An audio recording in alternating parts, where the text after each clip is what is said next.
Route 7 is rational number. So starting లో మనం ఏమనుకుంటామంటే let us assume that contradiction లో అనుకుంటాం అన్నమాట. Let us assume root 7 is rational number. Rational number. So rational number definition నుంచి ఏమొస్తుంది? రేషనల్ నెంబర్ అంటే ఈ rational number is which can be written in the form of p/q where p, q are integers, q not equal to 0 అని చెప్తాం. Second, ఈ p, q వచ్చేసి some common ఫ్యాక్టర్తో divide అయ్యి ఉంటే a/b ఫామ్లోకి వెళ్ళిపోతుంది అనమాట. ఎలా అంటే now root 7 can be written as a/b where a, b are co-primes. A, B are co-primes. Next b ఇక్కడ ఏం చేస్తుంది? ఇంటూ చేస్తుంది. ఇది సెండ్ చేస్తే మల్టిప్లికేషన్ అంటే b root 7 is equal to a అవుతుంది. b root 7 is equal to a అంటే ఇక్కడ నుంచి నెక్స్ట్ టైం రావచ్చు చూడండి. b root 7 is equal to a అంటే squaring on both sides. Squaring on both sides. Squaring on both sides అంటే b root 7 is equal to a. దీనికి square చేస్తున్నాం, ఇక్కడ ఏకి స్క్వేర్ చేస్తున్నాం. స్క్వేర్ చేస్తే ఏమొస్తుంది? a power m ab whole power m అంటే a power m b power m. ఈ ఫార్ములా బేస్ మీద ఇది వచ్చేసి b square root 7 whole square వస్తుంది. అంటే bకి స్క్వేర్ వస్తుంది, రూట్ 7కి స్క్వేర్ వస్తుంది. ఇక్కడ a square, square root cancel. So b square into 7 is equal to a square. So b square is equal to a square into 7 addition చేస్తే by 7 అవుతుంది. దీని meaning ఏంటి? If 7 divides a square, 7 also divides a. a square divide చేస్తే ఏని కూడా divide చేస్తుంది అని అన్నాం. సో ఏని డివైడ్ చేయాలి అంటే ఏ ఎలా ఉండాలి? ఖచ్చితంగా 7 యొక్క మల్టిపుల్ అయింది. 7 యొక్క మల్టిపుల్. సో 7 యొక్క మల్టిపుల్ అంటే 7cగా తీసుకోవచ్చు. So let b is equal to a is equal to 7cగా తీసుకుంటాం, లేదా 7kగా కూడా తీసుకోవచ్చు. 7 ఇంటూ సమ్ ఫ్యాక్టర్.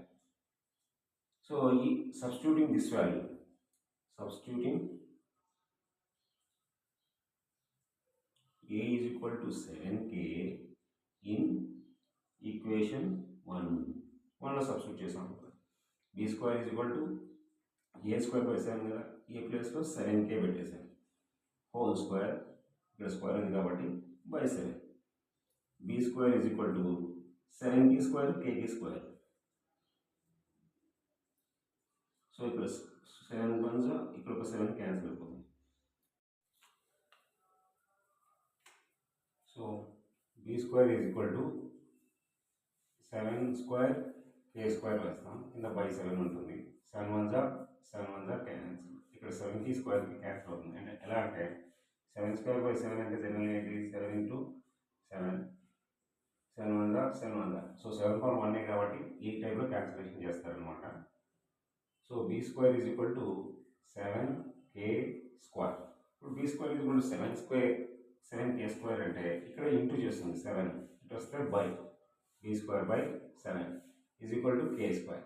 దీని మీనింగ్ ఏంటంటే b స్క్వేర్ని 7 డివైడ్ చేస్తే k స్క్వేర్ వస్తుంది అని అర్థం. అంటే b స్క్వేర్ 7తో డివిజిబుల్ అవుతుందని అర్థం అనమాట.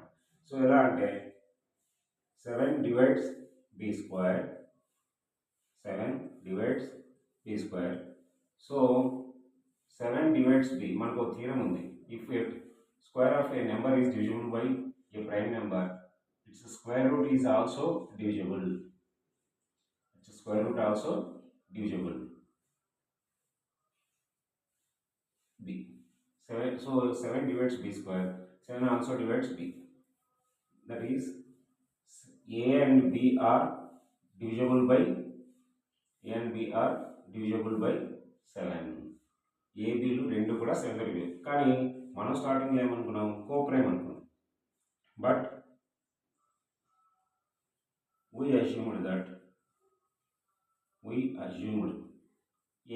b are co-primes. Coprimes. So A comma B అనేవి కోప్రైమ్స్ అన్నమాట. So our assumption wrong.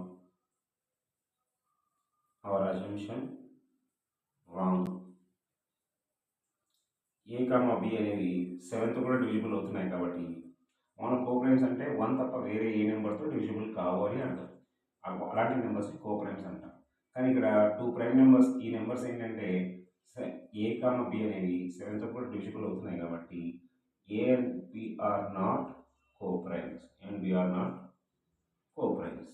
So A and B coprimes అని మనం అనుకుని ఇలా చేసాము, కానీ ఇవి రాంగ్ కాబట్టి మన అజంప్షన్ రాంగ్ కాబట్టి √7 ఈజ్ రేషనల్ అని మనం అనుకున్నాం కదా, సో అది కూడా రాంగ్ అనమాట.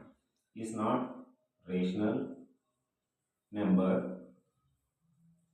√7, therefore √7 ఈజ్ ఇర్రేషనల్ అని రాస్తాం. √7 ఈజ్ ఇర్రేషనల్ నెంబర్ అని రాసేస్తాం. మన అజంప్షన్ రాంగ్.